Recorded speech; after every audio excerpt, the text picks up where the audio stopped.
talk about that Phoenix stint. Like, how did that end up coming about? So I played summer league with them, like in between my first and second Basconian season, and and Earl Watson was one of the coaches, and we got close. That was like my guy. So we kept in touch over the years. So when he got the job, he called me when I was in Pana still. He was like, "Yo, if I get this job, like, be ready. Like, don't sign nothing. Don't just be ready to come." And I was like, "All right." And then he ended up getting the job, and he was a man of his word. He got me. Oh, that's dope, man. That's I remember. dope. Yeah, I remember. Wasn't there some craziness happen? Like they ended up like kicking him probably like a game into the season or something, some ridiculous like that. We got fired. He got fired 3 games in. And I thought it was over for me. I couldn't lie. I thought it was gone for me. But that was the whole reason I was there. So it was kind of over fast. Right. But I mean, you ended up staying there for a little bit though, right? You moved up in the ranks and you started killing. And I think you, like Shaq, alluded to it. Like, obviously, you're a scorer. So, you were doing your thing. Like, talk about like just how quickly it happened for you to, be on a team, with Earl, your guy, your coach, getting booted, and all of a sudden, you starting and everything like that. Well, it really happened like in like a day. We came back off the road. I think we played like in LA.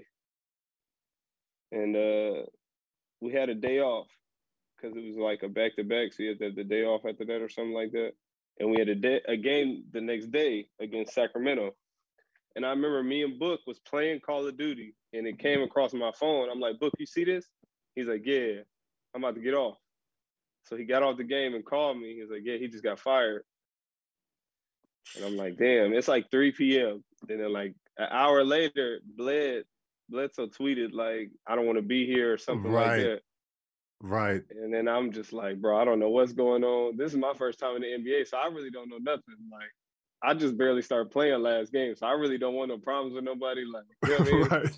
I'm just enjoying my day off, like trying to stay out the gym. They told me to go home. So the next day, we have to come to shoot around because there ain't no practice in between. It's just shoot around and then we play.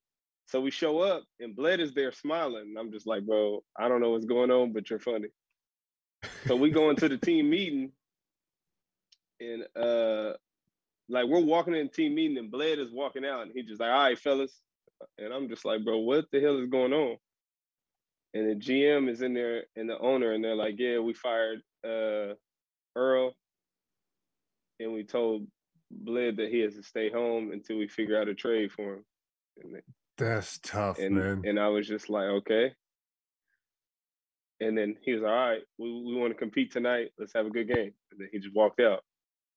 So then we went to the gym, and I'm thinking like, all right, like I barely just started playing. Like I'm gonna get some minutes now. Bled is out. I got to get some type of minutes. Right. And Jay Triano was the coach, and he was like, "All right, Mike, you starting?" I'm like, "Starting?" So I played a total of 12 minutes in my whole NBA career. I'm starting. And this is when they had just drafted De'Aaron Fox. So I'm like, all right, he gonna try to come kill. I barely been in the league. He was the number 4 pick. He got to be nice. So, long story short, I played well, and I started for probably like 15 games after that. Fire. So you obviously I played the Kings. Did Fox get off? Like, did he have a nice little game too? He didn't kill like that. I actually played better than him that game. Nice. Who would you say is like that? Or I don't know, maybe the hardest person that you had to go up against during that little 15-game stretch? To be honest, like, you know how that one podcast with Darius Miles, they be like, "Who bust your ass first?" Yeah, yeah. Who bust my ass first was D'Angelo Russell, 100%. He had 30 of me, and it was nothing I could do. He was like tall, he was slow, he was moving slow. Like I didn't know how to stop him from moving slow. I was trying to get him to go fast, and he wouldn't. Like he just was going really slow, and I was just like, all right. He was like 6'5". He was shooting weird mid-rangers. I was just like, yeah, he's killing. There's nothing I can do. I had like 24, but like I felt like I couldn't guard him, so I was just like, but we won. But it was still like, yeah, I couldn't do nothing with this guy. This was Lakers, D-Lo? Nah, it was Brooklyn. Yeah, he was a problem, man, for sure. He did have an awkward mid-range. Yeah, he was real weird. It was awkward. It just was like I couldn't figure him out the whole game. And I remember a book just saying, "Hey, bro, you want me to guard him?" I said, "Bro, that's your best friend. You should have guarded him all game. I don't know why you gotta be guarded."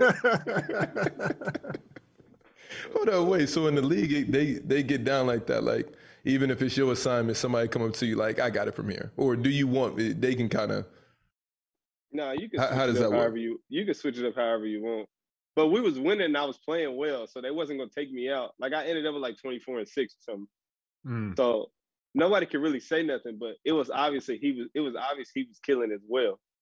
So it was just like I was just like, Book, like when he said that, I'm like, Book, that's your best friend. Y'all play 1-on-1 all summer. Like, why did you guard him from the beginning? Like, right. If we play my best friend, I'm gonna guard him the whole game. Like I know what he wants to do. He wasn't giving you no hints like, yo, listen, man, like cut this off, cut nothing. that off. That's grimy, man. Me into the fire, but it's whatever. He ended up starting guarding him, and he obviously did better because he know his moves. And I was right. like, all right. Like, I'd be hot, man. I don't know why he didn't do this in the beginning.